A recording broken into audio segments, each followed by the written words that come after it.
ክርስትና የሚባል እምነት ነበር እንደ ለካ ኢትዮጵያ ላይ የሚባልበት ቀን ይመጣል። እናንተ ተሳደቡ፣ እኛ እናሳልፋለን። ወዳጃችን እንደሰማችሁት ምን እያለን ነው? እንደው ኢትዮጵያ ውስጥ ክርስቲያን የሚባል ነገር ነበረ የሚባልበት ጊዜ ይመጣል አለ። ያው እናንተ ተሳደቡ እኛ እናሰልማለን በሚለው ማለት ነው። ተሳደቡ የሚለው ይቆየን፣ የምንሳደብበት ምንም ምክንያት ስለሌለ አንሳደብም። ግን አሁን ያልከው ነገር በፍጹም በጭራሽ ሊሆን የማይችል ግን የድፍረት አደገኛ የድፍረት ንግግር የተናገርከው።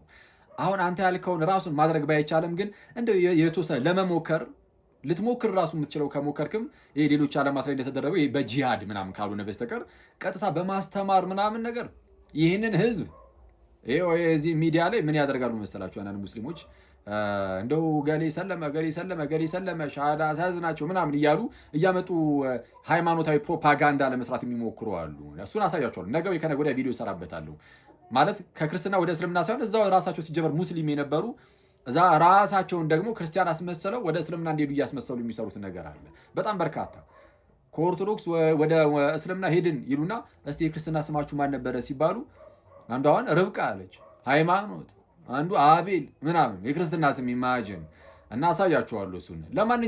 ለማንኛውም በማስተማር ወይም በአስተምህሮ ይህንን ህዝብ የኢትዮጵያን እንደው የሚያስገርም ልበ ሙሉ የሆነውን ይህንን ክርስቲያን ህዝብ ወደ እስልምና እናመጣለን። ይህን ሁሉ ህዝብ ከዛ በኋላ የክርስትናን ስም አጠራሩን ከኢትዮጵያ ላይ እናጠፋለን ማለት ምን ማለት መሰለ? ባጭሩ ኢየሱስ እርሱ ጌታ አይደለም ፈጣሪ አምላክ አይደለም ብለን ማስካድ እንችላለን። ይሄ እንደማለት ነው። ይሄ በጣም የድፍረት ንግግር ነው፣ አደገኛ ነው። የቀላል መስሎ ነው የታየ ማይ ብራዘር፣ ወይስ እንደው ለፕሮፓጋንዳ ያለ አይደለም? ኢየሱስን አንስተ ይቅርና ቅድስት ድንግልን አንስተ ድንግል ማርያም እኮ ማምላክ አይደለችም ወላዲት አምላክ አይደለችም ብትለው ዞር በል የሚል ማለት እርግጥ ነው ነገረ ክርስቶስ አለው አሁን የተናገርኩት ውስጥ የወላዲት አምላክ የሚለው ውስጥ ግን በቃ የእመቤታችንን ስም ራሱ አንስተ ማለት ነው። እሱን ማስካድ አትችልም። አይደለም ቀጥታ ኢየሱስ እየተነሳና ማለት ነው።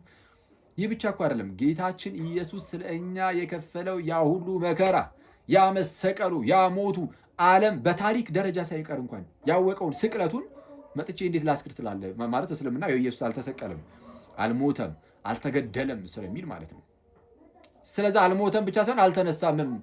እንዴ የተነሳያችን በኩ ክርስቶስ ኢየሱስ ትልቁን ተስፋቸውን አስክዳለው ብለህ መነሳት ስም አጠራራቸውን እስከ ማጥፋት ድረስ ይሄ በጣም አደገኛ ነው። ይሄ ቀላል በጣም ከባድ ነው። ይህ ብቻ አይደለም። በነገራችን ሌሎች አስተምህሮቶች እንዳሉ ሆነው እስልምና ላይ ብንመጣ ለምሳሌ መሐመድን እንዴ የሆነ ሰዓት ላይ ብቅ ብሎ በቃ ነብይ ነኝ ብሎ የመጣን አንድ ግለሰብ ነብይ ነው ብለህ ተቀበል ብለህ እንደማስገደድ ማለት ነው። ይሄ ቀላል አይደለም እኮ ባይዚ ብዙም ማገናዘብ የማይችሉ ሰዎች ዝም ብሎ እንደዚህ ካልተቀበሉት በስተቀር ማገናዘብ የሚችል ሰው ማስረጃ ሊጠይቅ ይገባል። ማለት በደግ ብሎ የሆነ ሰው ነብይ ነኝ ብሎ ስለመጣ ብቻ ነብይ ተደርጎ አይቀበልም ማለት ልንቀበለው አንችልም። ከእርሱ ቀደም ስለ መሐመድ የተናገረ ሰው አለ? የለም። አንድ ታዲያ ከሱ በፊት የነበሩ ነቢያት ሁሉ እንደው እነሱ ነብይ ለመሆናቸው ማረጋገጫ ከእነርሱ በፊት የነበሩ ሌሎች ሰዎች ስለ እነርሱ አስቀድሞ ተናግረው ነበር? እንደዛ ነው ልትሉ ትችላላችሁ። አይደለም ግዴታ እንደዛ አይደለም። ግን በብሉይ ኪዳን የነበሩ ነቢያት ሲላኩ ለህዝብ ነው የተላኩት። ምን ማለት ነው? ለህዝብ ነው የተላኩት። አስቀድሞ የእግዚአብሔር ህዝብ የሚባል ኖሮ እዛው ህዝብ ላይ ነው የሚላኩት። ስለዚህ ከዛው ህዝብ ይነሳሉ ወይ ቀጥታ ወደዛው ህዝብ ይላካሉ ነው። መሐመድ ግን አዲስ ህዝብ ነው የጀመረው። አዲስ ህዝብ ነው ያቋቋመው። ብሎ ማለት ነው አንድ ብሎ የጀመረው ሌላ ህዝብ የማቋቋም አይነት ነገር ነው። ስለዚህ ከእግዚአብሔር እንዳልሆነ ግልጽ ነው፣ ከፈጣሪ እንዳልሆነ ሰው ይህንን እንደዚህ ማቀበል ራሱ አደገኛ ነው። ለማንኛውም ግን አስተምህሮ ላይ እንደዚህ ማድረግ እችላለሁ ካልክ በዚህ ደረጃ እንደው የድፍረት ንግግር መናገር የምትችል ከሆነ የውይይት ጥሪ ላቅርብ። እንግዲህ አሁን የውይይት ላይ እንኳን አሁን ላይ ያን ያህል አይደለሁም። ያው ከዲቤት ነክ ነገሮች ራቅ ብያለሁ። ግን ያው ሙስሊም ወንድመቶችም ጆሮ እንደሚሰጡ ስለሰማሁኝ ስላየሁኝ ምን እናድርግ እንደው ይሄ እናንተ የነቢዩ መሐመድን ምናምን እንደነዚህ አይነት ነገሮች እንዲነሳባችሁ ስለማትፈልጉ እነሱ አንድ ጊዜ ይቀመጡና ይኸው በእኛው ርዕስ ኑና እንወያይ። ኢየሱስ ጌታ ወይም አምላክ ወይም ፈጣሪ ነው ወይስ አይደለም በሚለው እኔ እናንተ ብንወያይ ወዳጅ።